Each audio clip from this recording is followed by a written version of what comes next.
আজকে আন্তর্জাতিক অপরাধ ট্রাইব্যুনালে প্রথমবারের মতো বাংলাদেশের এই যে বিগত সরকারের ক্ষমতাসীন যারা ব্যক্তি ছিলেন, মন্ত্রী পরিষদের সদস্য ছিলেন, জুলাই আগস্টে গণহত্যার ঘটনার দায়ের করা মামলায় সাবেক প্রধানমন্ত্রী শেখ হাসিনার বিরুদ্ধে 1 মাসের মধ্যে তদন্ত শেষ করার নির্দেশ দিয়েছেন আন্তর্জাতিক অপরাধ ট্রাইব্যুনাল।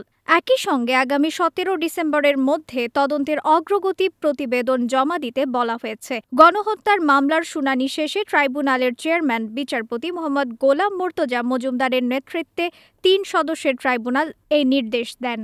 এর আগে 27 অক্টোবর আন্তর্জাতিক অপরাধ ট্রাইব্যুনাল জুলাই আগস্ট গণহত্যার মামলায় কারাবন্দী সাবেক 2 উপদেষ্টা, সাবেক 10 মন্ত্রী, 1 সেনা কর্মকর্তা ও সাবেক 1 সচিব, 1 বিচারপতি সহ 20 জনকে হাজির করতে নির্দেশ দেন। এছাড়া পুলিশ ও সেনা কর্মকর্তাদের মধ্যে সাবেক IGP Abdullah Al Mamun, বরখাস্তকৃত major general Ziaul Ahsan, Abdullah Al কাফি, আরাফাত হোসেন, আবুল হাসান ও মাজহারুল ইসলামকে গ্রেফতার দেখিয়ে 20 নভেম্বর ট্রাইব্যুনালে হাজির করার নির্দেশ দেওয়া হয়েছে। বৈষম্য বিরোধী ছাত্র আন্দোলন কেন্দ্র করে গত জুলাই ও আগস্টে গণহত্যার অভিযোগ ওঠে। এসব অভিযোগের বিচার আন্তর্জাতিক অপরাধ ট্রাইব্যুনালে করার সিদ্ধান্ত নেয় অন্তর্বর্তী সরকার। এরই অংশ হিসেবে নতুন প্রসিকিউশন টিম ও তদন্ত সংস্থা গঠিত হয়েছে। বিচারের জন্য আইন সংশোধন ও ভবন মেরামতের কাজও চলছে।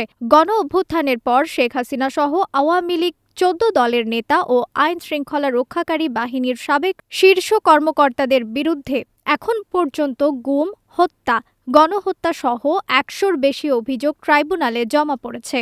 এরই মধ্যে বেশ কয়েকটি অভিযোগে সাবেক প্রধানমন্ত্রী শেখ হাসিনা সহ তার মন্ত্রিসভার সদস্যদের বিরুদ্ধে গ্রেপ্তারি পরোয়ানা জারি করা হয়। স্বাধীনতার 39 বছর পর 2010 সালে 71-এর মানবতা বিরোধী অপরাধের বিচারের জন্য আন্তর্জাতিক অপরাধ ট্রাইব্যুনাল গঠন করা হয়। ওই বছরের 25 মার্চ ট্রাইব্যুনালের আনুষ্ঠানিক যাত্রা শুরু হয়।